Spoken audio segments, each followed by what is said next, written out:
Before departing the capital, the President pauses to review troops from all services under the command of Major General Robert Arter, Chairman of the Armed Forces Inaugural Committee.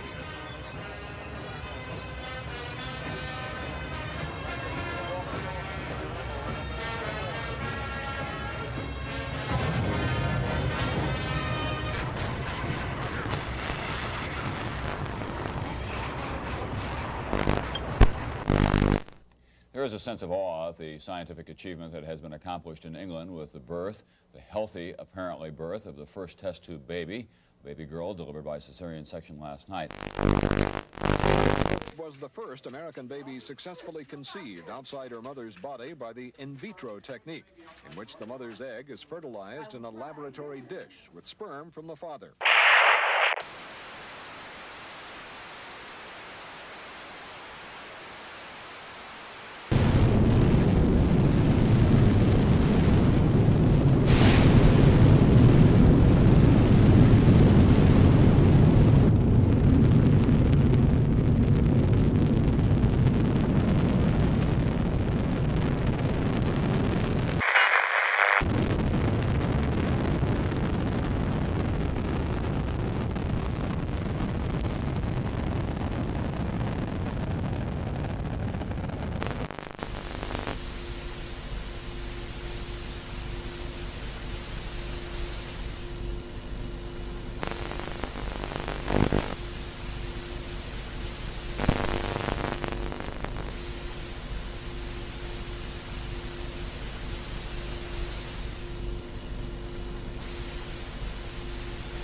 Luncheon hosted by the inaugural committee in Statuary Hall of the Capitol.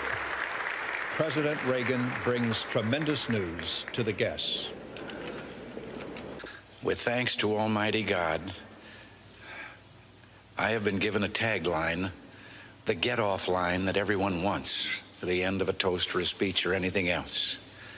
Some 30 minutes ago, the planes bearing left Iranian airspace and are now free of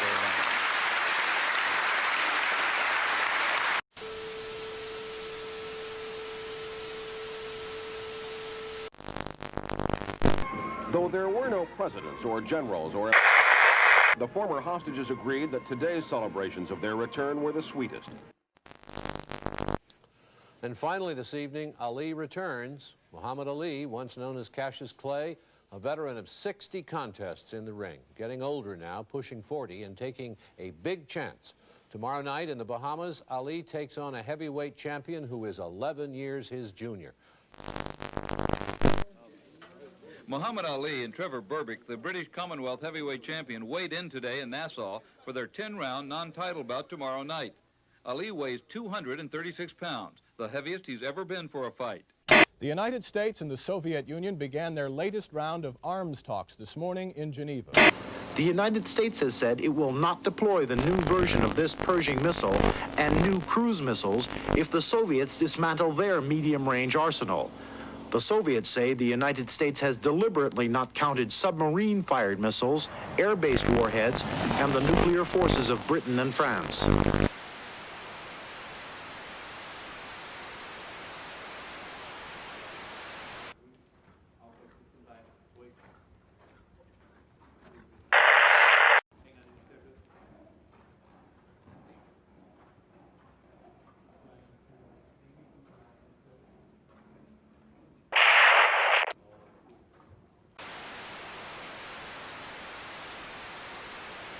Judy, I'm sorry to interrupt. I beg your pardon. In front of me now are two bulletins from AP and United Press International that both say President Reagan was shot in the chest and wounded by a at the Washington Hotel on Monday. He was reported in stable condition at George Washington University Hospital. I have just read from the United Press International bulletin. The second bulletin is from Associated Press. They both move simultaneously. AP says, quote, President Reagan was wounded in an assassination attempt today, top White House aides said. He was reported to be conscious. His condition was stable. according to Lynn Nofziger, who is the president's political advisor. Here's the car pulling up under the emergency marquee at GW. Agents running out, ordering the press back. There's Mrs. Reagan in the red coat. Good evening. Reagan is in good condition tonight in a Washington hospital after several hours of emergency surgery. His press secretary, James Brady, is in extremely serious condition with brain damage. A Secret Service agent who was also shot is doing well, while a District of Columbia policeman is in serious condition with bullet wounds in the shoulder and the neck. Constitutionally, gentlemen, you have the President, the Vice President, and the Secretary of State in that order. And should the President decide he wants to transfer the helm to the Vice President, he will do so. What is the... As of now, I am in control here in the White House, pending return of the Vice President, and in close touch with him. If something came up, I would check with him. Before he got the news about Brady, the president continued to make jokes with the medical staff. At one point, he said, "If I got this much attention in Hollywood, I never would have left."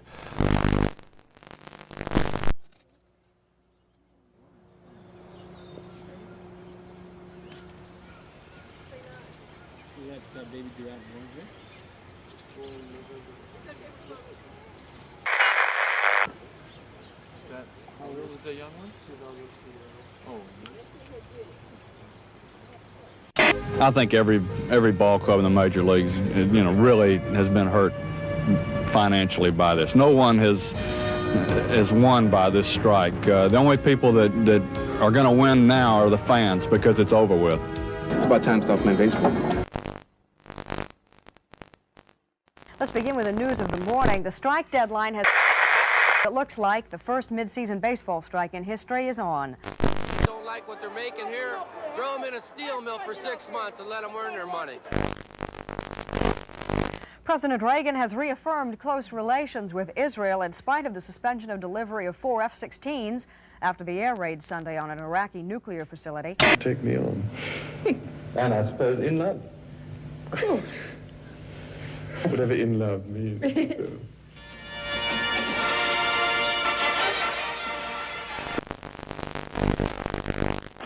Tonight, to celebrate the end of the prince's bachelorhood, there was an enormous and spectacular fireworks display in Hyde Park. And all over England, Scotland, and Wales, bonfires of celebration were lit.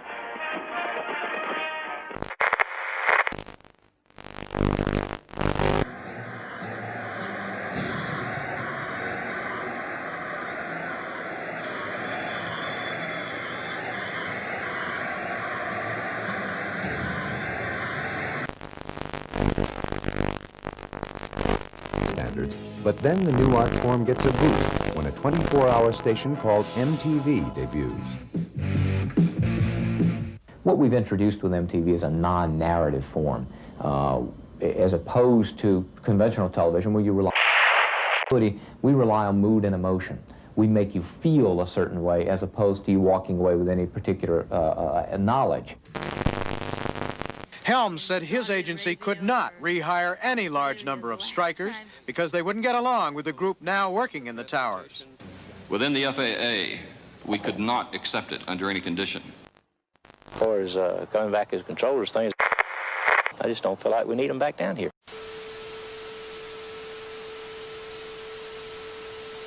Early this morning, the Canadian Air Traffic Controllers Union claimed that U.S. airspace was unsafe and refused to handle planes on their way to and from the U.S.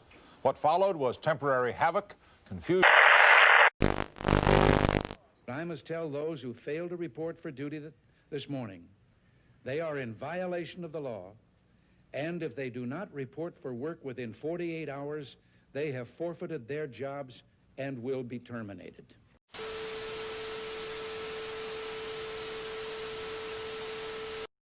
Negotiations continue to end the Major League Baseball strike, but there's no sign a settlement is near. While they wait, ball players occupy themselves in many ways. In an historic first, Sandra Day O'Connor is Reagan's surprise choice for nomination to the United States Supreme Court. The Arizona judge shares the president's conservative on many legal issues. She is unanimously confirmed by the Senate in September and takes her place on the bench.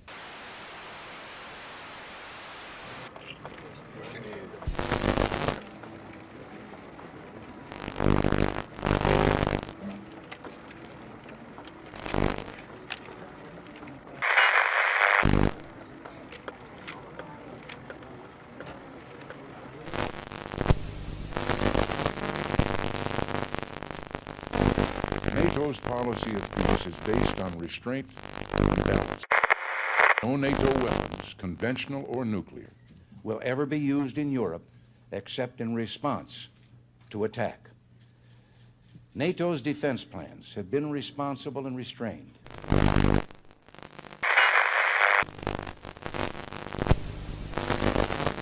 But the momentum of the continuing Soviet military buildup threatens both the conventional and the nuclear balance. Our response to this relentless buildup of Soviet military power has been restrained but firm. We have made decisions to strengthen all three legs of the strategic triad: land and air-based. In other words, a deterrent, preventing the use of these Soviet weapons by the counter threat of a like response against their own territory. At present, however, there is no equivalent deterrent to these Soviet intermediate missiles. War depends on the perceived ability of our forces to. The more effective our forces are, the less likely it is that we have to use them.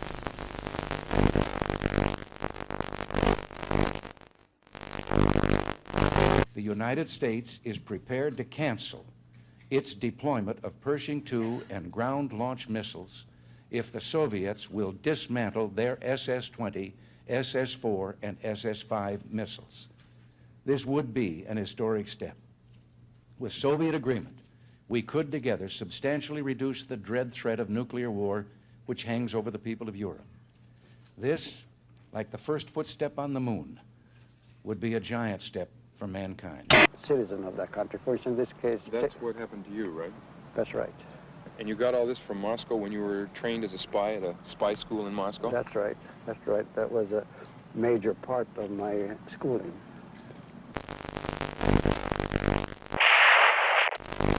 They live as citizens of these countries, and they would start operating really in case of war between the Soviet Union and the United States, for example, or in the time of of a very serious crisis when, for example, the diplomatic relations would be broken.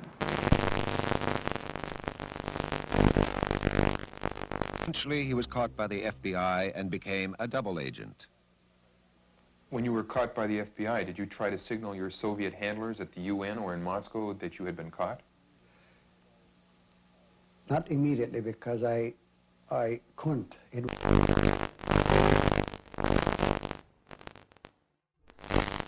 I would be,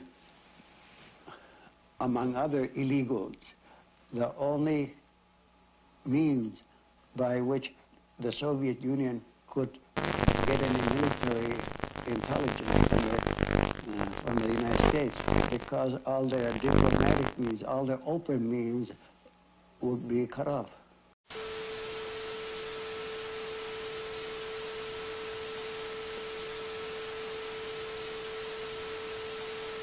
The highest art of warfare is not to fight at all, but to subvert anything of value in your enemy's country, be it moral traditions, religion, respect to your authority and leaders, cultural traditions, anything. Put white against black, old against young, I don't know, wealthy against poor, and so on. Doesn't matter. As long as it disturbs society, as long as it cuts the moral fiber of a nation, it's good.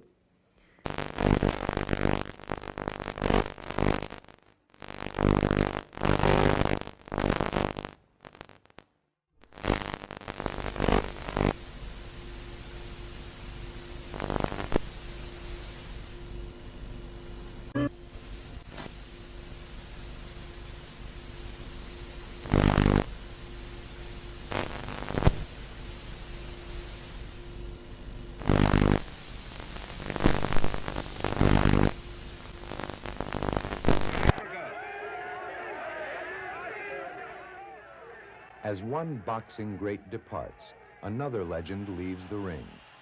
39-year-old Muhammad Ali loses a bout to young Canadian Trevor Berbick. The champ calls it quits. Just have to face it. More information is turning up tonight about John W. Hinckley, Jr., the man accused of firing the shots. He was arraigned in court in Washington, D.C. tonight. There is no evidence that there was anyone else in conspiracy with Hinckley, that it all appears as though he was acting alone. Good evening. At Christmas time, every home takes on a special beauty, a special warmth. And that's certainly true of the White House, where so many famous Americans have spent their Christmases over the years. This fine old home, the People's House, has seen so much, been so much a part of all our lives and history. It's been humbling and inspiring for Nancy and me to be spending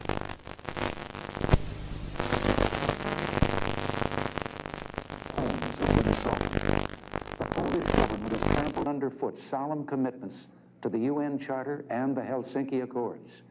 It has even broken the Gdansk Agreement of August 1980, by which the Polish government recognized the basic right of its people to form free trade unions and to strike. The tragic events now occurring in Poland almost 2 years to the day after the Soviet invasion of Afghanistan have been precipitated by public considered pressure from the Soviet Union. It is no coincidence that Soviet Marshal Kulikov, chief of the Warsaw Pact forces, and other senior Red Army officers were in Poland while these outrages were being initiated. And it is no coincidence that the martial law proclamations imposed in December by the Polish government were being printed in the Soviet Union. The action cannot stop there. I want emphatically to state tonight that if the outrages in Poland do not cease, we cannot and will not conduct business as usual with the perpetrators and those who aid and abet them. Make no mistake, their crime will cost them dearly in their future dealings with America and free peoples everywhere. I do not make this statement lightly or without serious reflection. We have been measured and deliberate in our reaction to the tragic events in Poland. We have not acted in haste, and the steps I will outline tonight and others we may take in the days ahead are firm, just.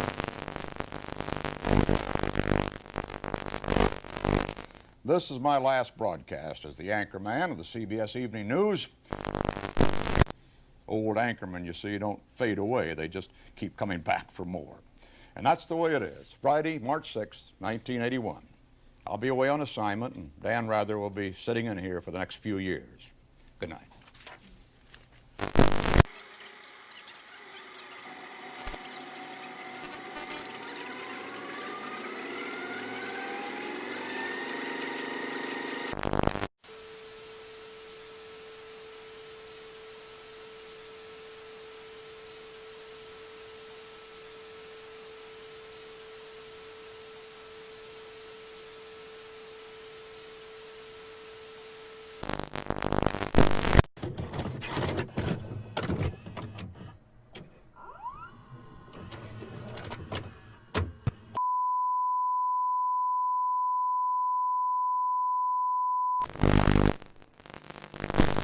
Coming up on our next half hour, Pete Rose will be talking about his record-breaking hitting streak, and Ronnie Milsap, Country Music's Entertainer of the Year, whose hits come in gold and platinum.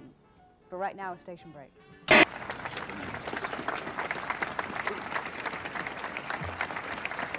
Governor, are you prepared to take the constitutional oath? I am. If you place your left hand on the Bible and raise your right hand and repeat after me, I, Ronald Reagan, do solemnly swear. I, Ronald Reagan, do solemnly swear that I will faithfully execute the office of President of the United States. That I will faithfully execute the office of President of the United States. And will, to the best of my ability. And will, to the best of my ability. Preserve, protect, and defend.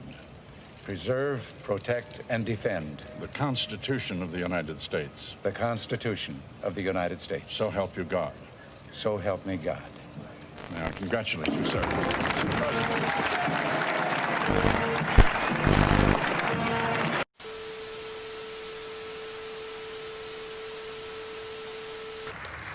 Before departing the Capitol, the President pauses to review troops from all services under the command of Major General Robert Arter, Chairman of the